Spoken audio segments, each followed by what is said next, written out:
ओइ पापा कि परी, जा त मलाई एक ग्लास पानी ल्याइदे। ल्याउँदिन म, तेरो खुट्टा छैन आफैले।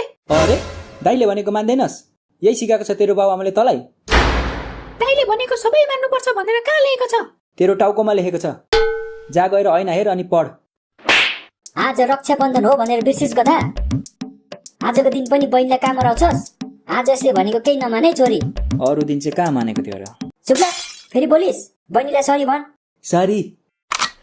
अबदेखि यस्तो गल्ती गरिस् भने तँलाई र तेरो बाउलाई घरदेखि निकालिदिन्छु, बुझिस? मलाई चाहिँ किन नि? तिमी त बोल्दै नबोल। तिमीले गर्दा बिग्रेको यिनीहरू। छोराछोरी के गर्दैछ, कहाँ जाँदैछ, के बोल्दैछ, कहिले विचार गरेको छौ? जतिखेर पनि समाचार हेर्यो, चिया खायो, अनि रात परेपछि के? हेर है बुढी, रात परेपछि त म चुपचाप सुत्छु नि फेरि। मलाई नभएको दोष नलगाऊ है। मैले के दोष लगाएको छ र तिमीलाई? मैले त रात परेपछि कुम्भकर्ण जस्तो सुत्छ पो भन्न लाग्थे त। अनि त्यस्तो भन नि त। पापा, अब काजु अलिक कम खानुस्। काजुले तपाईँलाई बिगारिसक्यो। चुप ल, धेरै बाटो हुन्छस्। पापा, एउटा कुरा माग्छु, दिनुहुन्छ? के कुरा छोरी? म यो कथालाई राखी बान्दा बोर भइसके। मलाई एउटा भाइ चाहियो राखी बान्नलाई। यो काम त तिम्रो मामुको हो छोरी। तिम्रो मामुलाई नै भन। नाइ, मामुले मलाई कराउनुहुन्छ। म त तपाईलाई नै भन्छु। मलाई भाइ चाहियो, छिटो चाहियो। छिटो चाहियो भनेर कहाँ हुन्छ त छोरी? यसमा समय लागिहाल्छ नि। नाइ, हुँदैन, मलाई त अहिले नै चाहिन्छ। जिद नगर न छोरी। अहिलेको अहिले भाइ ल्याउनु सम्भव छैन के। त्यसको लागि मम्मी पापाले धेरै मेहनत गर्नुपर्छ। कस्तो मेहनत पापा? तिमी अहिले सानै छौ, पछि आफै बुझिहाल्छौ नि। पछि कहिले पापा? पछि ठुलो भएपछि। म कहिले ठुलो हुन्छु पापा? मेरो 2 झापड खाएपछि ठुलो हुन्छस्। ठुलो बनाइदिउ तल अहिले नै। मम्मी, त्यसो भए म त धेरै ठुलो भएछु है। हिजो र आज नै 4 झापड खाइसके। चुप लाग, गधाको बच्चा। जा दोकानबाट राखी लिएर आइज। म किन ल्याउनु? राखी त बहिनीले बान्ने होइन। यसलाई पठाउनु न। यत्रो बच्चाले राखी किन्न सक्छ? दोकानीले ठग्यो भने? बच्चा भए दिनु न 5 झापड। ठाउँको ठाउँ ठुलो भइहाल्छ नि। के भनिस् गधा? तँलाई बहिनीको माया लाग्दैन? बहिनीको लागि त्यति गर्न सक्दैनस्? फेरि इमोसनल ब्ल्याकमेल। म त्यसै त ब्ल्याक छु, त्यही माथि तपाईँले ब्ल्याकमेल गरेर म झन ब्ल्याक भइसके। जाऊ न त मेरो ब्ल्याक छोरा, राखी किनेर आऊ।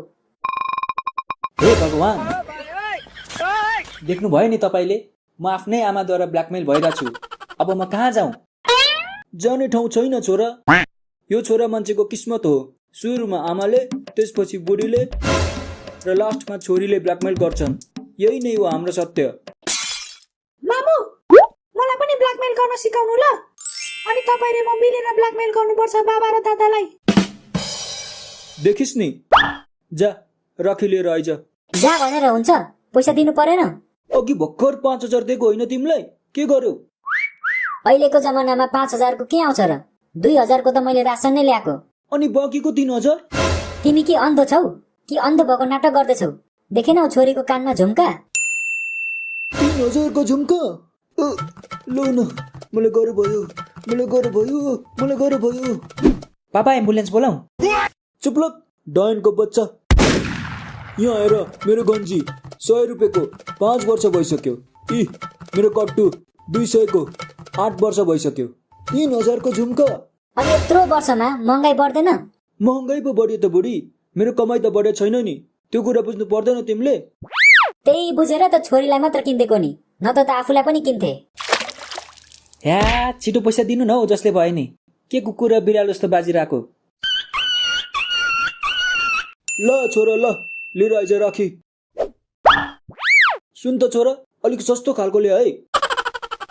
छोरी आउन जाम। मामु छोरी नआउनु पर्छ अब। ओके मामु। दिदी म आए। मेरो भाइ त आइज बस। नमस्ते दिदी। नमस्ते बिनाजु। नमस्ते साले। नमस्ते साले। सरी है, माफ पाऊ। सालो भन्नु खोजेको साले पो भनेछु। माइन्ड नगर है सालो। माइन्ड गर्नलाई त माइन्ड हुनु पर्यो नि बिनाजु। माइन्ड नै छैन, कसरी माइन्ड गर्नु हौ? तँलाई त्यही भएर साले भनेको, बुझिस् साले?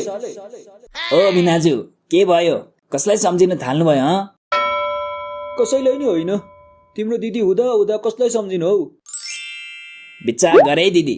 बिनाजुको चाला मलाई ठिक लागेन मलाई। त चिन्ता नगर न भाइ, तेरो भिनाजु ताला भए म त्यसको चाबी हो के चाबी। भान्जी खोइ त मामालाई नमस्ते गरेको। मामालाई नमस्ते गर छोरी। नमस्ते मामा। नमस्ते भान्जी नमस्ते। अनि खोइ त भान्जा। भान्जा राखिलिन गएको छ, आउँदै होला। ल ल सालो भेना कुरा गर्दै गर्नु, हामी नुहाएर आउँछौँ ल। अनि नयाँ नौलो के छ त भेना? केही छैन हौ सालो, विवाहित मान्छेको के नयाँ नौलो हुन्छ र, बरु सालोको चाहिँ नयाँ नौलो के छ नि? मेरो पनि बेहाल छ हौ भेना, 2-2वटा जिएफ भएपछि गाह्रो हुँदो रहेछ। यता फकायो उता रिसाउने, उता फकायो यता रिसाउने। हेर सालो, लभ जतिजनासँग गरे नि बिहे चाहिँ एकजनासँगै गर्नुपर्छ है, नत्र धेरै दुःख पाइन्छ। हो र भेना, आफूले अनुभव गरे चाहिँ भन्नुभयो त। मेरो दिदीलाई धोका दिएको त होइन नि? के अरे? त्यही होइन हौ, तिम्रो भाइ जिस्किरहेको छ क्या मसँग। बिस्तारै बोल न सालो, तिमी राखी लाउन आएको कि मलाई फाँसी लाउन आएको? आउन त राखी ल्याउन आएको भेना, तर दिदीलाई धोका दिएको रहेछ भने मै फाँसी ल्याएर जान्छु है तपाईँलाई। जस्तो दिदी त्यस्तै भाइ, तिमीहरूलाई धम्की दिन चाहिँ खुब आउँछ है। के गर्नु भेना, धम्की नदी कसैले टेर्दैन, त्यसैले धम्की त दिनै पर्यो नि। कसको बज्यो फेरि? तिम्रै भान्जाको, मै पो छोडेर गएछ। उठाउनु न उठाउनु, को रहेछ हामी नै सुनौ। हेलो भेना, loud speaker loud speaker. Hello मेरो बेबी। आज मेरो घरमा कोही हुनुहुन्न नि? मम्मी र बाबा आफन्त कहाँ जानु भएको छ? भए बेलुका मात्रै आउनुहुन्छ अरे। तिमी 1 बजे भित्र मेरो घर आइपुग ल, अनि मोज गर्नुपर्छ। पापा सस्तो खालको त भेटिन है मैले। ए मामा पनि आउनु भएको? नमस्ते मामा। नमस्ते भान्जा नमस्ते। तिमीलाई एउटा कुरा भनौँ भान्जा? भन्नु न मामा, के कुरा? भर्खरै तिमीलाई बालेन शाहले फोन गरेको थियो नि। यही नाम थियो होइन भेना? मामा तपाईँको खुट्टामा मुसा। खोइ कहाँ छ मुसा, कहाँ छ? केटा सालो समात त्यसलाई, समात, भाग्न नपाओस्।